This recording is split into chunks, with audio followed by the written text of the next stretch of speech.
Good morning. Brand new day right in front of us, and you can choose to spend it any way you want. You have the power. You have the choice to, well, be positive, be open-minded, push through your day with a great attitude, or let others take the wheel. I say, be yourself and have some fun. Enjoy the weather. Get outside. Get a breath of fresh air and speak the truth, regardless of what say others. I want to start out this morning by saying good morning, Deb Phillips. How the heck are you over at the World? Good morning, JD. Well, the papers are here, so all things are good. We're ready to go. It is Ready to go. it's a Wednesday. The papers are going to be moving throughout, not just Central Vermont, but everywhere, Deb. Yeah, all Washington County and parts of Orange County. Yep. The World, vt-world.com. If you haven't been on the website, check it out. If you are interested in some advertising, sales at vt-world.com. They'll take good care of you. What's the deadline for that anyway, Deb? We have a little bit of an early deadline this week because of the Thanksgiving holiday, so it's noon on Thursday. All right. Noon on Thursday. What can we expect in the World today, Deb? Well, we have a tribute to the Beauvais shoe repair family. As most people know that they have been in Barrie for about 76 years, and their building is sold and they are closing. So then there's also tonight the Barrie Partnership is having their meeting and also a tribute to the Beauvais family. And also we have our homeowner service directory for all your fall renovations. We have some money saving coupons. You can save on tire changes and oil changes. We have the Your Good Health directory. And we also have holiday craft fairs. And this is the first week of the Christmas tree directory for those people who love to get their Christmas trees nice and early. Assuming that they like the real trees, right? Oh, yes, real trees. Yes, real trees. Yes. Real or fake for you, Deb? Actually, right now I don't put up a tree anymore. I don't have any kids. I don't have any kids at home. So I yeah, understand totally. but it was always real before that. Oh, that's great, Deb. Thank you ever so much. We'll grab our copy of the World today. It's going to be on newsstands everywhere. We're talking about what, 20,000 plus readers every week? Yeah, about 22,000 readers per week. Incredible. Deb, we look forward to it so much. It is a Wednesday. I love celebrating with the World, and we thank you so much for hopping on this morning and sponsoring the podcast. All right. Thanks, JD. Thank you, Deb. Don't forget, also, being that it is Wednesday, Wellness Wednesday at the Well Space Building right here in Barrie at 23 Summer Street. Started a couple of years ago and has just exploded in popularity. The next one is today, 4:30. It's an absolutely free service for our community from Washington County Mental Health. You get to relax. You get to treat yourself to a little bit of free peace, maybe a massage, maybe some meditation, some acupuncture, some acupressure. It goes till 7 o'clock tonight. Right there on Summer Street, 23 Summer Street. Try the chair massage, too, the Reiki. Just call Robin, if you would, over there on Summer Street at the Well Space Building and let her know what time is best for you, 479-4055, to reserve your space. What else is going on? Tonight, Chris Powers at the Shaker Village at 5:30. Saw that last night on the Facebook, and of course it is setup day today for Stuff a Truck in their 24th year up at Price Chopper. I'll be up there at some point today and over the next couple of days, and I look forward to it very, very much. Heading head first into my old stomping grounds. Man, I have Brian McKeon with me this morning. This is this is what now, the third or fourth time I think that you've been with me, bud. Starting to lose count here. Yeah, man. Yeah. Dude, it's great to see you, brother. How the heck are you? Great to see you, JD. I'm doing very well. How are you? Man, I'm doing great. We have a lot to talk about. Let's dive right in head first, all right? Yeah. Epstein files. What do you say? I don't keep up with the news too well. Dude, I just had to throw that at you this morning to make sure that Tom Murphy, if he's watching this morning, that we made the hair stand up on his back. Yeah, I'm sure you got a kick out of that one if he's listening right now. Yeah. By the way, we have to say happy birthday to Tom Murphy. Yeah, happy birthday there. I'm going with 60. I'm going to go like early 60s, 62, 63 for Tom. What say you? Well, he Just tells be me honest, he man. tells me he's aging backwards. He's getting younger, so it's probably going even if he is in the 60s, he's probably going down. He's probably going back to his. You know, I just chatted with him, and he admitted to me that he uses muscle implants. Oh, really? So, yeah. Wow. Well, that makes a lot of you sense. probably You heard know, this. it's like you don't really see him without his free hug shirts every single Always time. a T-shirt Always the T-shirt. to show him off. Show yeah, 'em those implants. Spent a lot of money on those implants. We also have Erica Esteville today, Marcy Hawkins, Tila Utton, Tabitha Lord, Diane Williams, Josh Smart, Kevin Neal, Michael Cota, Gloria Brooks on the birthday list today, Nicholas Peak, and Todd Mansfield. So where do we begin, man?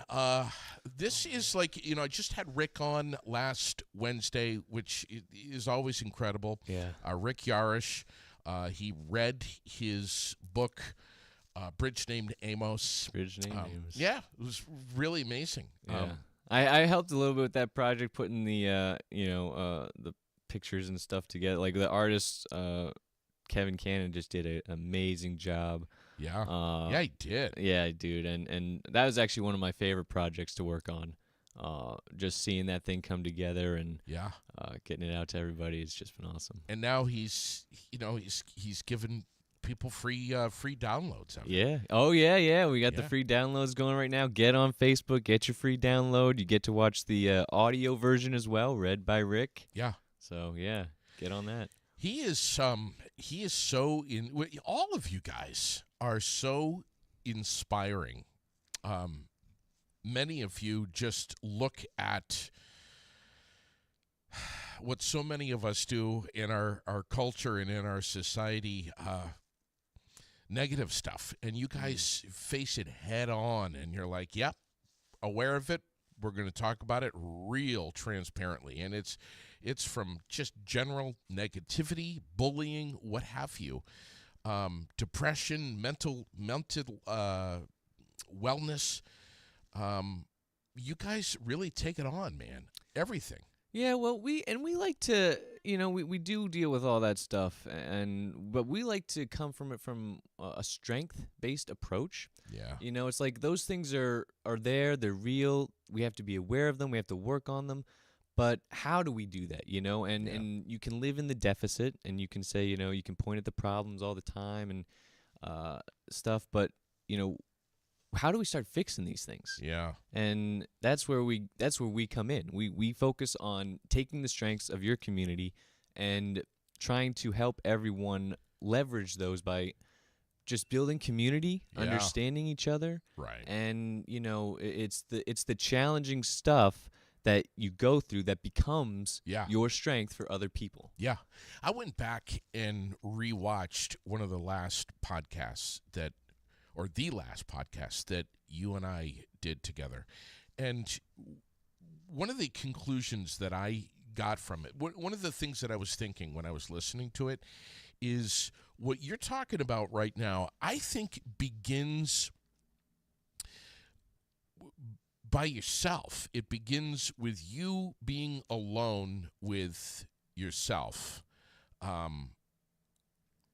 Whether it's you're in the car for a couple of hours or whatever, we all love to be listening to whatever we want to listen to, whether it's satellite radio or whether it's music or whether, we're on the phone. We're constantly chatting with people and engaging. But to disengage from all of that and just be alone and quiet, shut everything off for a little while, and just be curious where your mind tends to wander. Yeah, man. I mean, you are your true self when you're alone. Yeah, like you know who you really are when you're alone. And you know what? I think you have a really good point there. It's like we are constantly sucked into all of these things. Yeah, it's like this constant noise, and we don't take that time to sit down, be alone with ourselves, and and it's hard, dude. Yeah, like man. I mean, I struggle with it. Like I try to you just get on the couch at night and watch your TV. It's like should you maybe take an hour and just sit? Can you imagine? Think? So many of us get bored with it. I mean, honestly, part of what happened was I was listening to our podcast and while I was driving and lost signal and frustrated me and couldn't get it back. So I'm like, all right, it's gone. So what's my next option? I'll head over to satellite radio or whatever. And I was quiet. But something, I can't remember what it was, but it was something that you said on the air, and it cut out right then. And that's when I lost the signal, and it like kind of hung out and resonated a little bit with me. Couldn't get the signal back. So then I just started thinking. And I had that silence, which is really a gift, man. It's a gift. It really is, dude. Like, I just really think that a lot of the things that, we do and consume today are just, this just is all very new to, like, the human species. Yeah. Like, we just. Too much. Yeah. It's just like, whether, whatever you believe, it's like. Yeah. Just 100 years ago, it was entirely different. Right. Like, and I don't think our brains have been able to understand what we've been going through with ourselves. Yeah. And yeah, I think you need those quiet moments to probably evaluate where you are. We got 1,000,000,001 neurons that are all firing and wiring in our brains, but to disconnect some of them and have some quiet, some silence for a little while. If we can begin with that, I think that'll kind of maybe help set the stage for not only having a different perspective throughout the day, but maybe reflecting on yourself and how the difference between responding and reacting to not only your husband, your wife, your boyfriend, girlfriend, your kid, but also how you respond and react on social media. Yeah. Oh, yeah. Social media is a big one, Like, I think we were talking earlier, like, there's a statistic, I'm not sure what it is, but it's like 80-90% something. People will say and do things online that they would never do in person. And what does that do to your neurological structure in the real world, I know. So I totally agree. And you know what? I don't go to the I'm not a presenter or a speaker or anything, but next week, when you got your guest on, you should definitely check in on how this whole cell phone thing is going in schools, because I'm very interested to hear about that. Please do tell about the next guest. Yeah, Pat next Fish. Wednesday. Oh my gosh, he's a beast. Bro, have you seen him in his pink suit? His pink suit? Have you seen the pink suit? I don't know if I've seen the pink suit. God, it looks amazing. Yeah, Betty looks dapper. Yeah. And he just got married. Yes, he did. Yeah. Yeah. So how can you kind of wet the whistle here? How are things going with the no cell phone in school? I don't know. That's what I'm very curious. I mean, from what I've heard, and I only hear it secondhand from Tom and Pat or Joe. I don't really know, to be honest with you. I'm curious to hear. I haven't really had those conversations too much this year with them, but I'd be very fascinated to hear how kids are dealing with it, how the teachers are dealing with it. I think it's been a big, it's definitely not been easy, I don't think, for I think a lot of educators too, in particular, because you know Yeah. there's this challenge where it's like, you know, you've adapted to a certain way of living, and then, you know, you're an independent adult, but then you have to go to school, and these kids are not allowed to have their electronics. Sure. And as an adult, like, the hardest thing, man, and I'm sure, you know, I'm not a parent, but behavior modeling, like, kids are gonna do what you're doing. And so that's just been I think a challenging conversation this year, but it's one we need to have. If there's a family out there that has a kid who's 8, 9, 10, 11, 12, 13, who's not wanting to be on a tablet or a cell phone, whether it's just to pass the time or stay engaged, I'd love to know who they are. Yeah, I know. Well, the crazy it's thing tough, is, man. it is very tough. But you know what the crazy thing is? Not this past September, but September of 24, when we did our summit event Yes, up at Killington. up in Killington, one of the biggest takeaways was that the kids were like, it was like a bit of They a loved it. freedom for them, like to just get unplugged Yeah. and to be around people without having that interference. They loved it. They Tom- absolutely loved it. Tom was saying that a lot of those high school kids were thanking you Oh my guys. gosh, yeah, dude. I think there's a craving. I really do that. And Tom has said for years now, for the last couple of years, he's like heard more answers in circle. Like one of his favorite questions is, where would you go if you had a time machine? And he said he can't count the number in the past couple of years of kids who'd be like, I would like to go back to a time when there wasn't technology Wow. to see what that was like. You know, Wow. it's like the last of the generations that even grew up with that are coming to an end. Like, isn't that Bro, crazy? what are you to think saying? about? Are you saying I'm getting old? We're all getting What are you old, man. saying, dude? We're all getting old. My God, I remember my dad got the first cell phone that came out. Hmm. Couldn't wait. He was so excited about it. I still have it. I should bring really? it in I should bring that in. That's I'm cool. I should bring that in Definitely. for Pat. Oh yeah, dude, bring that in and have that All right. conversation because I'd love to hear what he has to say about how. You ever It's been seen one of going. those honkers? They're like 30 pounds. They're No, huge. like what? Like an old flip phone or something? No, my No? man. It's this big. You're talking about like a. The first cell phone that ever came out. Really? It's this No, big. I haven't had that one yet. And that's just the phone. The antenna comes off of it this high. Wow. Yes, dude. That's crazy. Radio Shack, huh. 1980. You I ain't gotta carrying- guess here. I'm gonna say 83, Wow. 83, 84.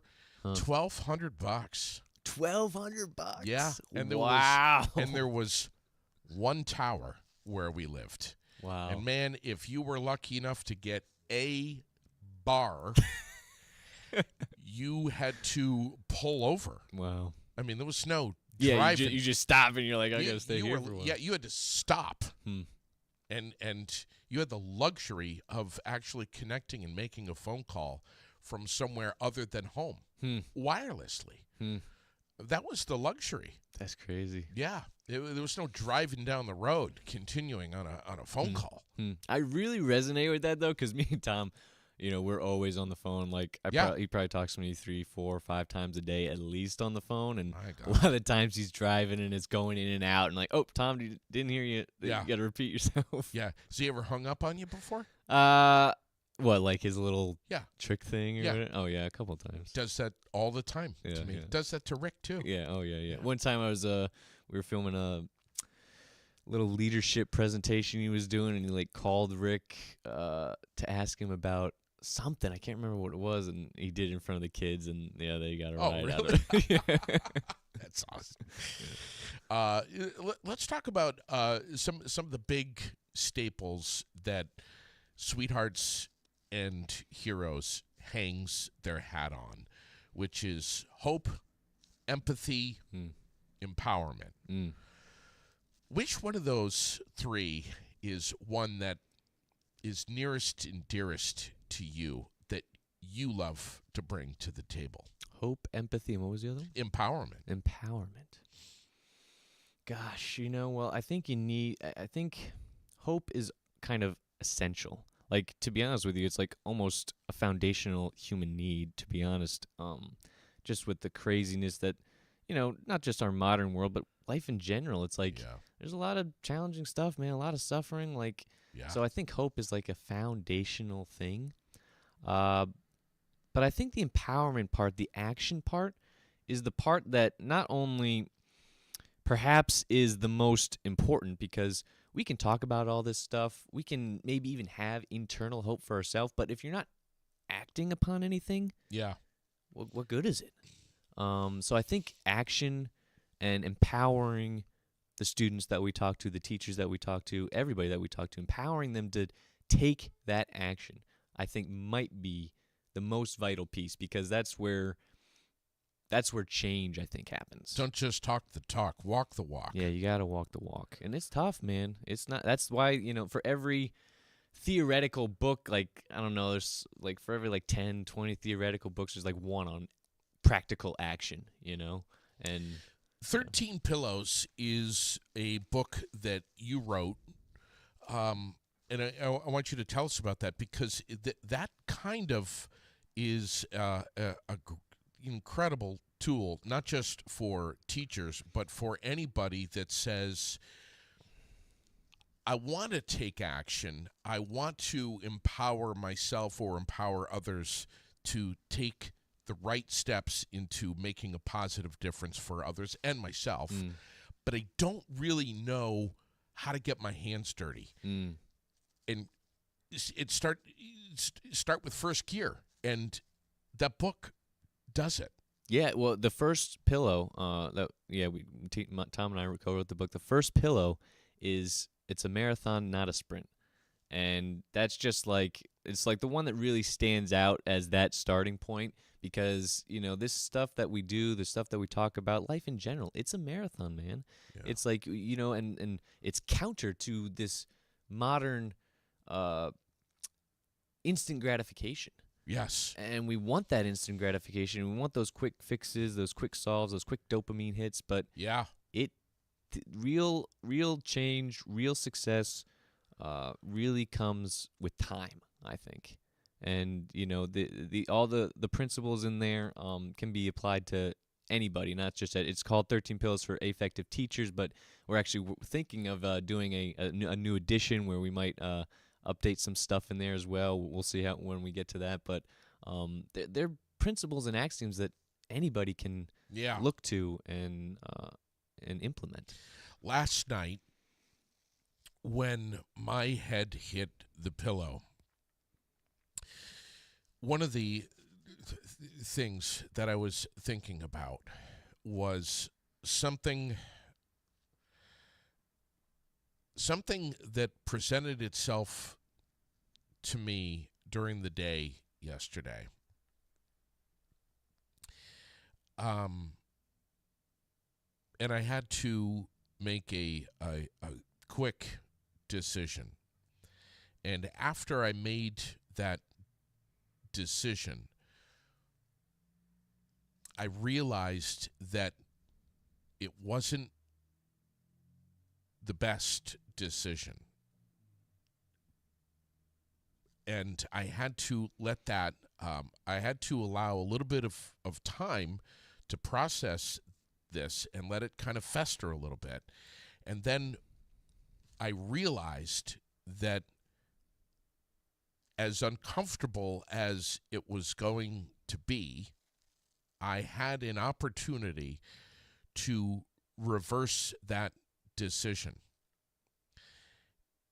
And to do it without anyone other than myself knowing about it. And it was a really kind of an uncomfortable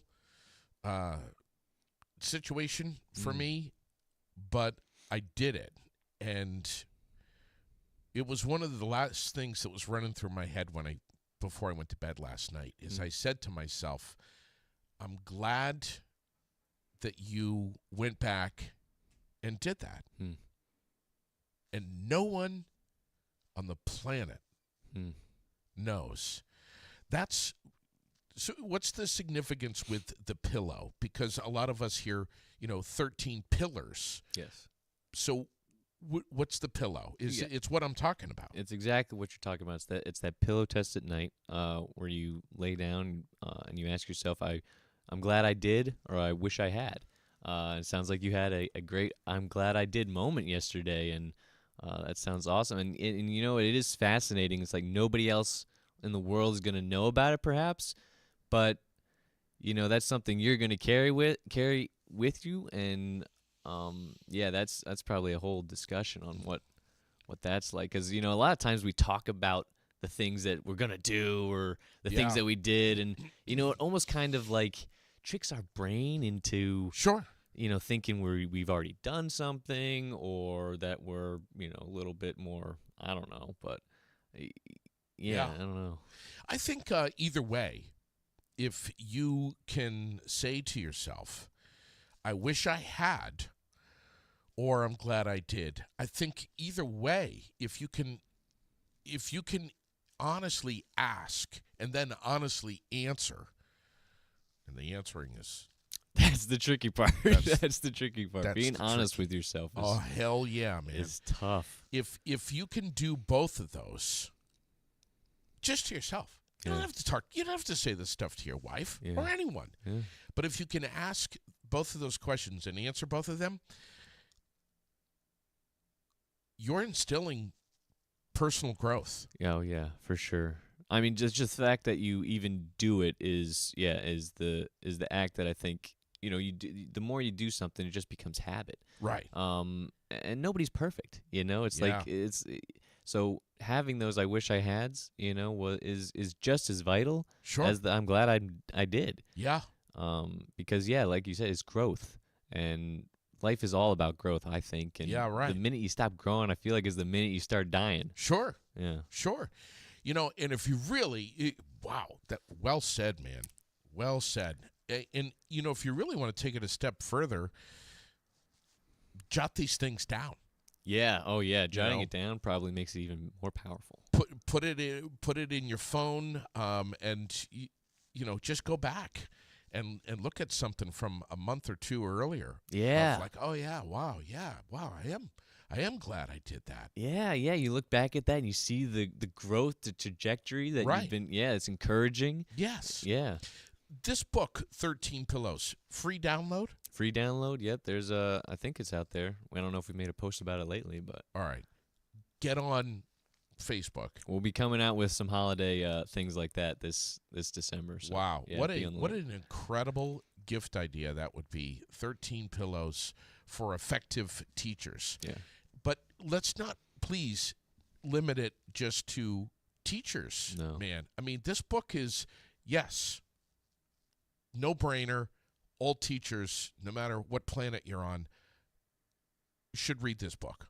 And that's who we wrote it for originally, but Yeah. like students started reading There it you and go. loving it, and then we're like, wow, these actually really just apply to everybody. Yeah. What is the book about? You wrote it. Yeah, so it's tell me. about this. So we had these 13 pillars, these 13 principles that we had, that Tom had kind of developed over the years, and we were originally going to tell some more stories that actually occurred. Yeah. But we just decided, like, people love a narrative, love a story, and rather than all these disconnected, little stories throughout the book, we decided to create one long fictional narrative, and every page in that book, Tom can point to and be like, this is where this happened, this is where that happened. They're all based off of true stories, true people. It's just we just created this different narrative about this phys ed teacher who just lost the book opens with a phys ed teacher who just lost his one of his athletes to their own hands, and he's just he's a young educator and he's just not feeling equipped to deal with this kind of stuff, and so he's gonna quit.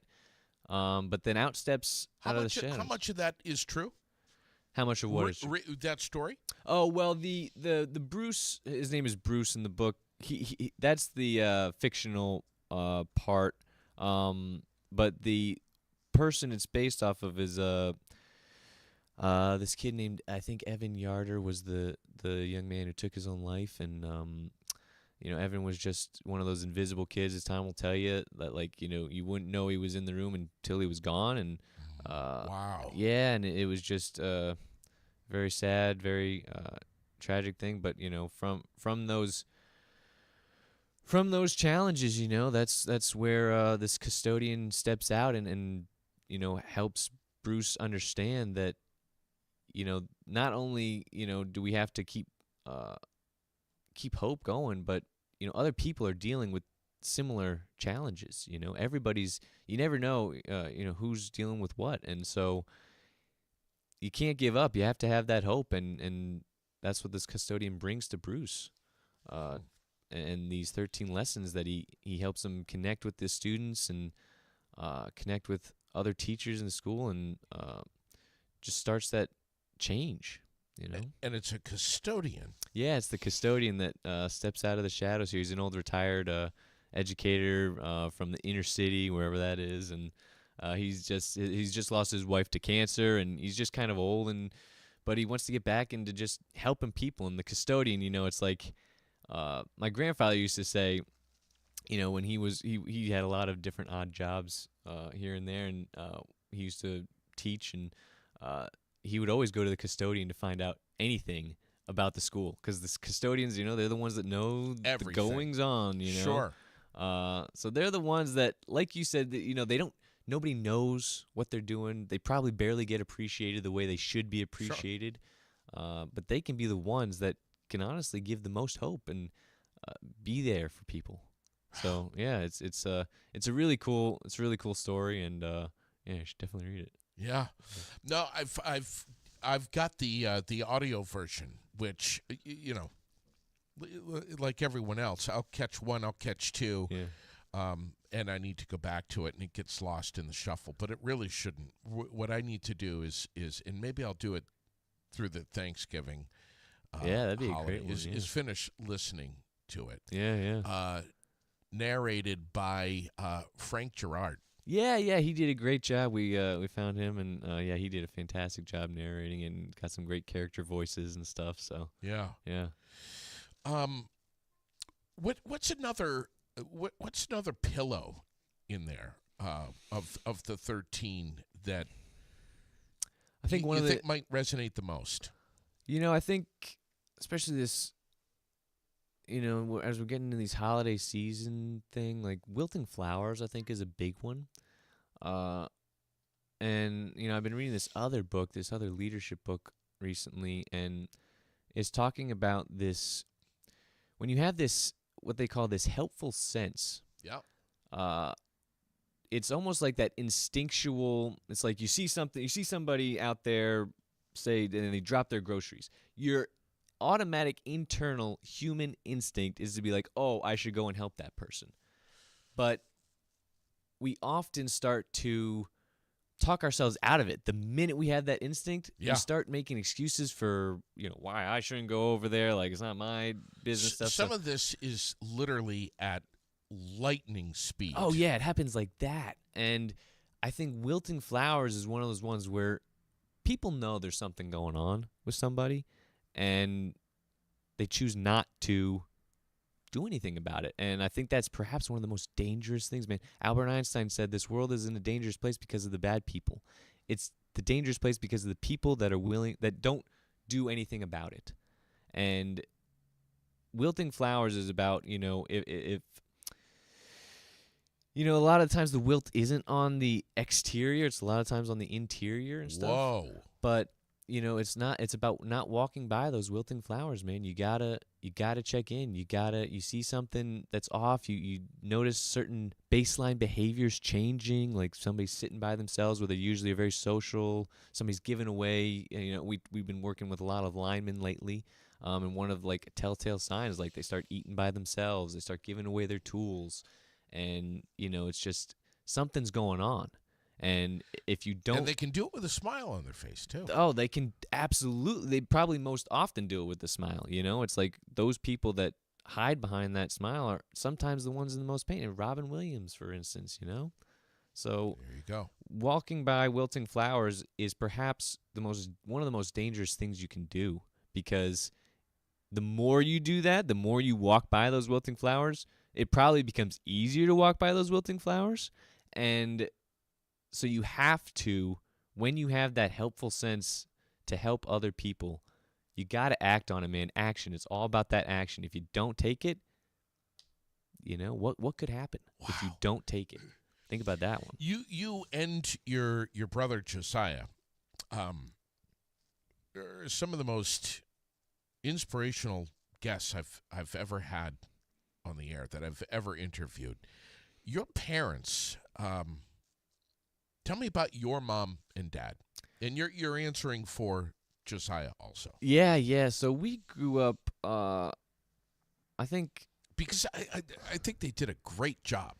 my parents were amazing parents. Absolutely 100%. They gave us, for me, the greatest gift they gave me was the ability to to be okay with thinking for myself, and not necessarily going with things just because that's like the way you do it or whatever. Like, they just taught me to really think for myself. And my mom has been in early childhood education since college. She's a professor online now for, pretty much as long as almost I've been alive, it feels like. But she's just, has an amazing heart for people. She runs a homeschool co-op community. She teaches multiple colleges online. My dad was also a teacher. He graduated with, gosh, I can't. It was something to do with biology, microbiology. That was kind of his main thing. But he's like the smartest person I know in terms of, like, he can teach himself anything. Like, the dude would used to teach classes that the school would be like, we don't have a teacher for this. Here you go. Figure out how to teach this thing. He taught himself. One of the craziest ones was he went into, he's not trained in medicine, but he went into pharmacology, teaching pharmacology. But he had to teach a class, Pharmacology 2. So over the summer, he decides to teach himself Pharmacology 1. And he knows all the science and, like, how the things work in the body, but he doesn't know all the medical terms and the names and, like, the different prescriptions or whatever. Like, he teaches himself Pharmacology 1, and then as he's teaching Pharmacology 2, he's teaching himself during the semester. Freaking nuts, man. I don't know. He's brilliant, but both of them were just... And nobody died? No, nobody died. Wow. Yeah, no, it's he's taught a lot of different weird classes. Like, he taught one, I remember this one year, he taught, like, this, it was like some kind of, like, office ergonomics, like designing your office, like, spaces in a certain way to make it, I don't know, it's weird, but how were they raising you and Josiah? yeah. So I got there's Joe, and then I got two other younger brothers as well, and so Wow. we were all homeschooled. So that definitely set us on a different path, I think. And we were raised in a religious household, and I think those things, there's a lot of morals and foundational stuff there that will never leave me. Like, it's ingrained in my life no matter where I go. But they were always exceptional in terms of how they chose to parent us, and they were always involved in our lives, man. Like, and that's one of the things I appreciate the most is they were always there for the sporting events. They were always there for whatever it was, and my grandparents too. And I've always had a supportive family, and they've always accepted me for who I am, which is probably the greatest gift that That's they've amazing. given me. I love to hear that. I love similar with my parents. But what did they say to you when, and I think I've asked you this in the past, when you said, I don't think I'm going to keep going with paralegal studies. I think I'm going to get involved with this organization called Sweethearts and Heroes. Yeah, dude, I've made some interesting decisions over my life, but every single one of them, they've supported me, and that's just been great. Like, the paralegal thing is fascinating. My dad also took classes at the college he taught at, And yeah, he took class. He was I didn't know what the heck I wanted to do after high school. So I actually went into a general studies degree, and then decided after that I'm like, I'm gonna take a year off and go bartend at a restaurant. And then my dad was taking paralegal classes. He's like, oh, you like to read and write? There's a lot of reading and writing here. You should do that. Yeah. Okay, so that's what I did. Yeah. And college for me was, I learned how to learn. Like, I learned how I learn. And that was probably what I most took away. Like, I don't remember a single thing about my classes, like the content. Yeah. But, dude, I'm a voracious note taker. Like, that's why I'm so effective with what I do right now, is because, I am a note taker, man. And that's what I picked that skill up in college. Yeah. So did I. Yeah. Do you have any anxiety if you don't have a piece of paper and a pen close by? Well, my phone is my go-to. I don't use too much pen and paper much anymore. Dude, but I get papers surrounded by papers. Well, my digital world is just as chaotic in that notes. I got notes. Is it really? Everywhere. Oh yeah. What if you lose your phone?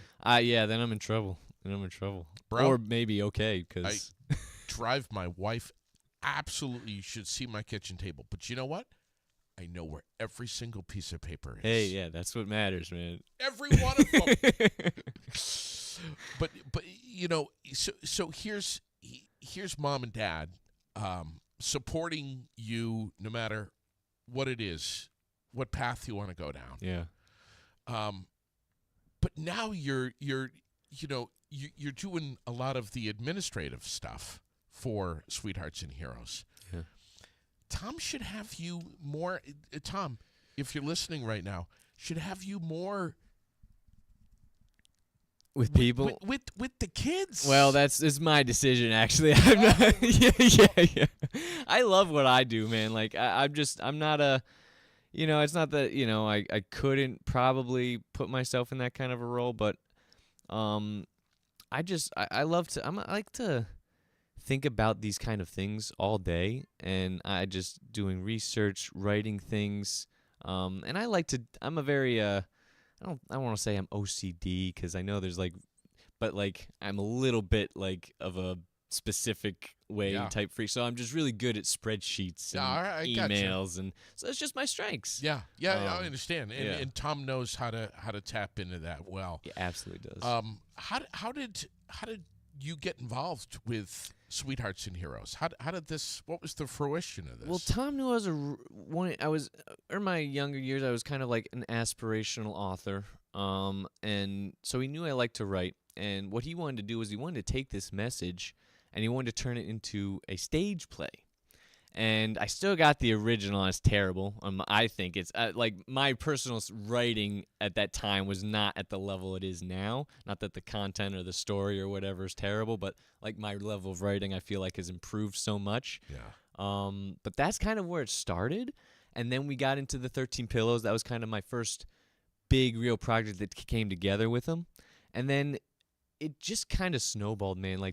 To be honest with you, I was in college. After I got out, I traveled in Ireland for a little bit, came back, and just worked some little jobs like waiting tables, working outside, and then started doing this kind of stuff in addition to that kind of stuff. And it just snowballed, man. He's just like, hey, can you do this? Hey, can you do that? Hey, can you do that? And before I know it, I'm basically helping him run this thing. Right.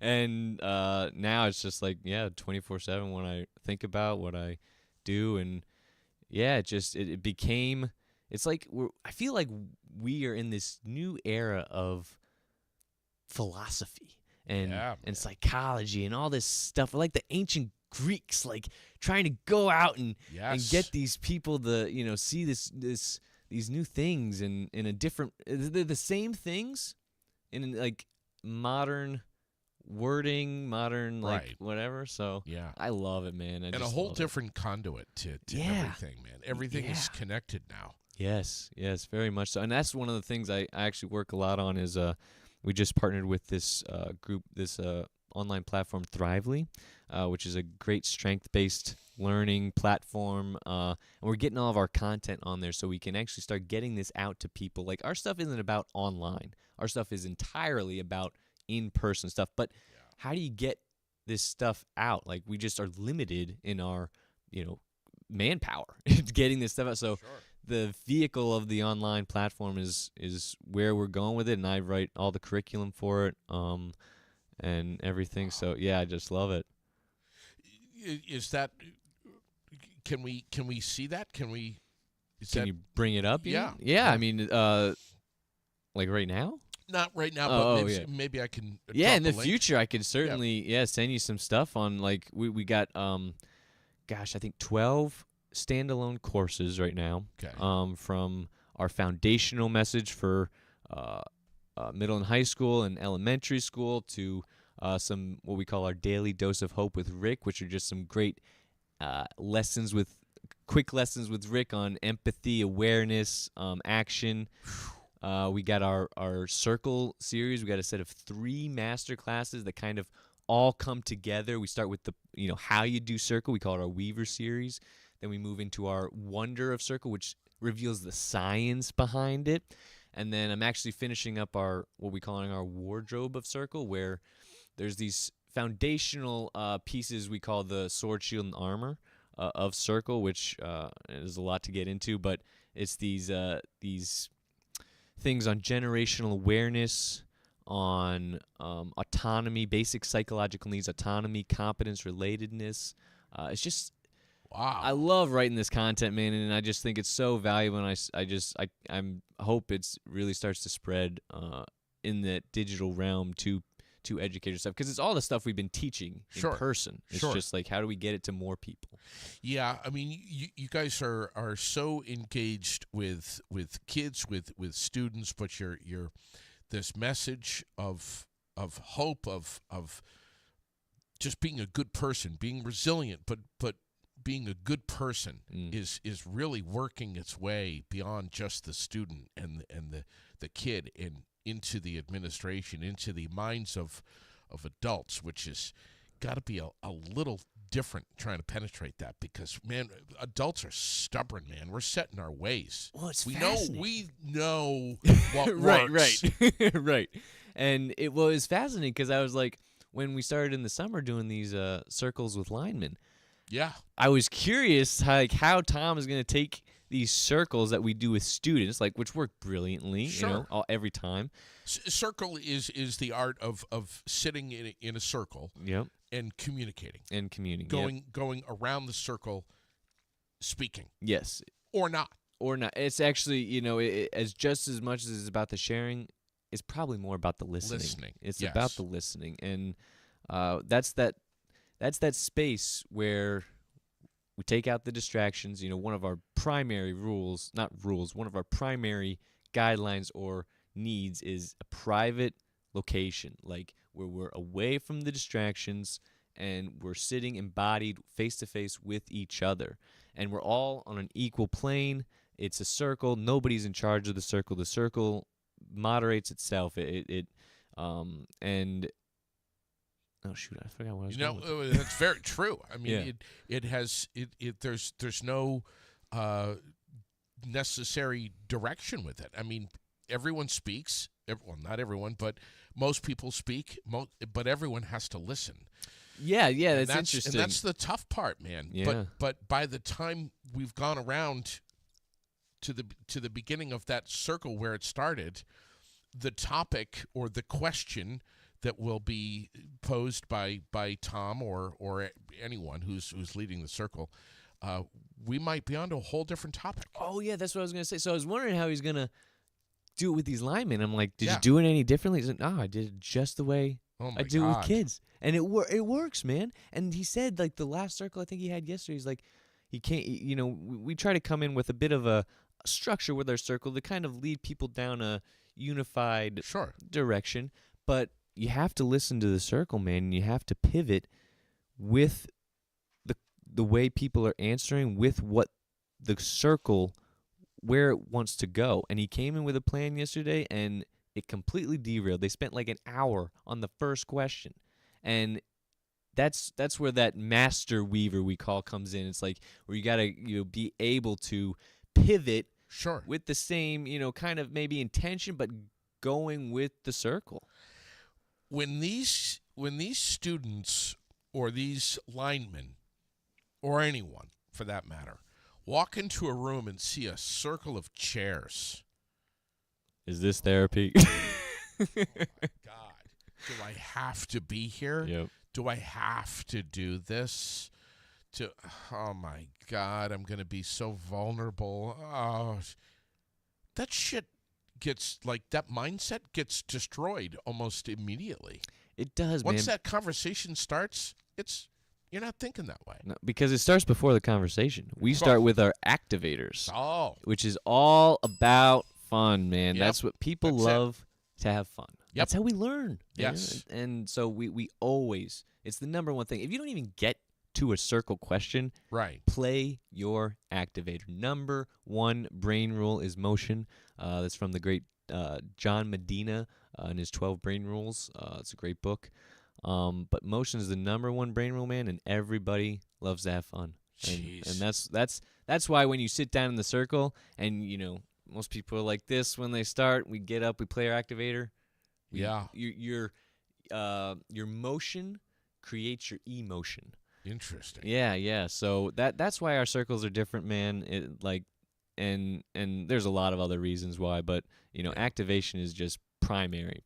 And while you're listening, you're thinking, and you're regulating the way you're thinking. Yes, you're connecting with people. You're without realizing it. Without realizing it very, very often, and that's kind of part of the job of the weavers, to try and draw out some of those connections, those similarities that you might have recognized on a subconscious plane, but Sure. you might have not understood. It's amazing that you've brought this to so many schools. I don't know how many. Over 1,000 at least. Over 1,000 at least in New schools. York, and we've Montreal, Hawaii, we've been at Kentucky, Colorado, Texas. They've been all over. And this started California. in Vermont. It started in Vermont. Yeah. It's amazing. Yeah, And yeah. it didn't start in Vermont 30, 40 years ago. It's not that that only old, about man. 16, 17 years now Tom's And been doing it. It's exploded, man. Yeah, it really has. Isn't that something? Well, What's that tell you about our society? Well, that's We exactly need it. it. We need it. That's We what I need it. think. People need it. I mean, we need to learn in school too. We need to learn Oh, absolutely. the core stuff. But we need a lot more than just learning about math right now. With this Yeah. incredible world that we live in, which is so dysfunctional in so many different ways, what we've got going on outside of the classroom, at home, in real life, we need this stuff now more than ever. Yeah, man. The human skills have we've just lost them due to whatever reasons, and it's not that like God, those. you could sit and point fingers all day. You- Technology, yeah. politics, the list goes on. Yeah, the list goes on, and again, that curriculum stuff is important. But dude, I got my phone in my pocket right now. Yeah. I just anytime I need to do math, I do a lot of math stuff for Sure. like our finances or whatever. Like Sure. I just pull out the calculator, man. Like I just ask ChatGPT, hey, how do I do this? Hey, how do I do that? I figure out how to code this or code that just using ChatGPT. So the content, in my personal opinion, I feel like it's secondary to these human skills that we have just lost the ability to do. Yeah. Everybody, not just kids, adults have too. Sure. I have. Everybody has. Sure. And so I think you're dead right. Like that's what I think we need to start figuring out.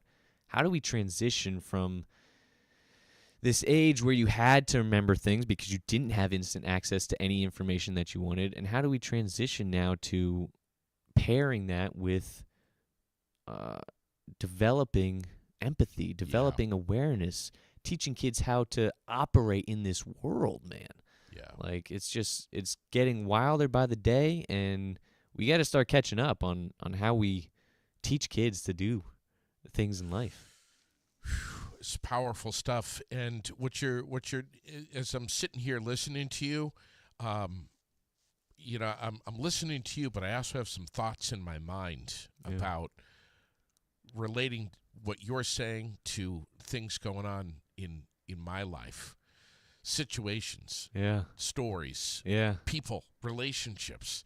It's very powerful stuff. Yeah, dude. It's incredible. We'd be remiss if we didn't throw some love at some of the dealerships, the car dealerships, the Chevy dealerships specifically, that have stepped up, not just one or two, but several, and have said, yo, we want to be part of this movement that Sweethearts and Heroes is on. We want to be part of their brand. We want to help make what they do possible in more schools so this can spread further. And there are so many Chevy dealerships. Cody Chevrolet, Wells River Chevrolet are just two. Alderman Chevrolet down in Rutland. Yeah. Handy Chevrolet, Champlain Chevrolet, Gosh Chevrolet. Yeah, man. I think there's about 14 of them total. Yeah.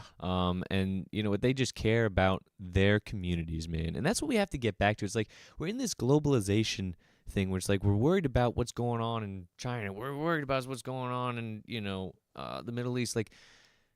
But where the change is going to happen, man, is in your local communities. Yeah. Like, if everybody just took care of each other in their Sure. local communities, things would change. And that's what these dealers have brought. We were just in Danville with Littleton Chevy last Monday. Weekend before, the Thursday before, we were in South Burlington area. Yeah. Just had some great days there, they said. And some, Rick's been doing some meet and greets afterwards at the dealerships with handing out Bridge Named Amos, and they've just been going spectacular. But yeah, these dealers they really care about their communities, and they're showing up for them. Yeah, absolutely. It was Kia over in Burlington, I think is where you guys were on Friday. Yeah, we were in I think it was Chamberlain School. A couple of Fridays ago. Yeah, a couple of Fridays ago. And then I think it was Veterans Day that Rick was at Alderman Chevrolet. Yes, I think it was Alderman's on in Veterans Rutland. Day. Yeah, yep. And Danville. Speaking of the Danville, and I asked Tom. I still haven't had an invite to attend one of the programs at one of the schools. Still. Well, I'll get you there. I mean, I spoke to. Listen, can the guy that gets me T-shirts get me a pass into one of these schools so Absolutely, I can man. go and see one of these programs? Absolutely, I'll get you the schedule as soon Sweethearts as I and get Hero. back today. Would you? Oh, absolutely, dude. Do I need what do I need? Clearance? No, you just gotta show up. I'm pretty sure you'll All be right. good. You'll be Jeez, good. I'm gonna keep asking Tom. I'm like, Tom, when do I get to come? Yeah, to yeah. the schools? I'll send you the dates And he's that like- we're kind of around here. All right. Yeah. I'll get you I some. think Tom's nervous. Maybe. JD's gonna steal the show. Well, I don't think he wants me to come into these schools and make a scene and talk about the muscle implants. Maybe I don't know. Yeah, that's probably why he's like That's it. That's Yeah. exactly what it the is. muscle implants. Yeah, man. Yeah. Listen, I hope to be at one of them soon. You guys are absolutely killing it. You're crushing it. You're doing amazing work in schools, amazing work in communities with adults, with children, everyone. And you're not missing a beat, man. Every single one of you. Even the behind-the-scenes guys, like Leon. When the hell's he going to come on the air? Leon, oh man, he's busy. I don't know. You gotta. Come on, man. That dude cranks out so many emails in I my know he inbox. does. Oh man. I'm sure he does. Yeah, I'm sure. he's always working. You guys are really doing unbelievable work. It's so powerful. It's so uplifting. It's so positive. Every Wednesday. I told Tom the other night, Wednesdays are one of my favorite days of the week because of what you guys bring, the message that you guys bring to my airwaves for my followers, my listeners.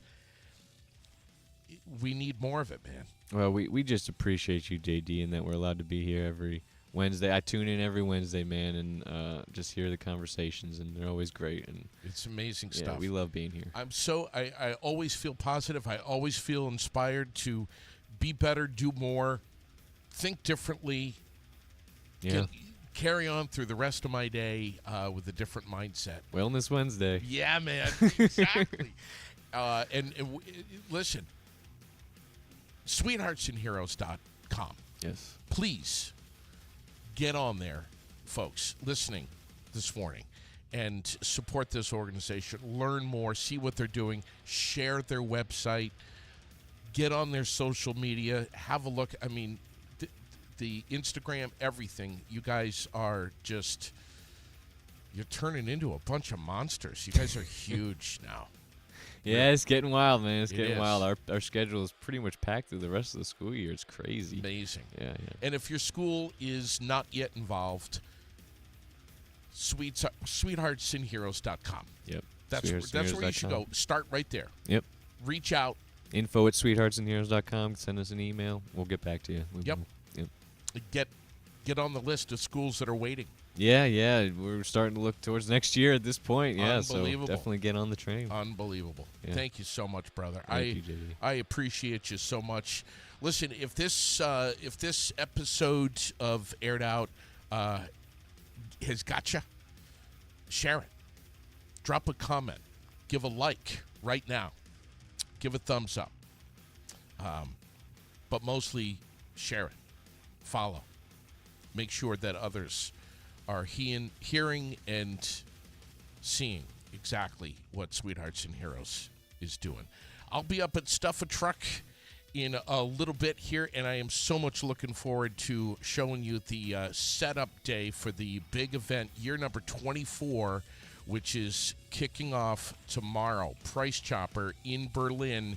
It's going to be huge, and the need has never been greater. We'll talk about the power of one a lot over the next couple of days as we team up and partner up with Stuff a Truck. The Pack the Pantry event, again, at Price Chopper in Berlin. Have a marvelous rest of your day. The sun is shining.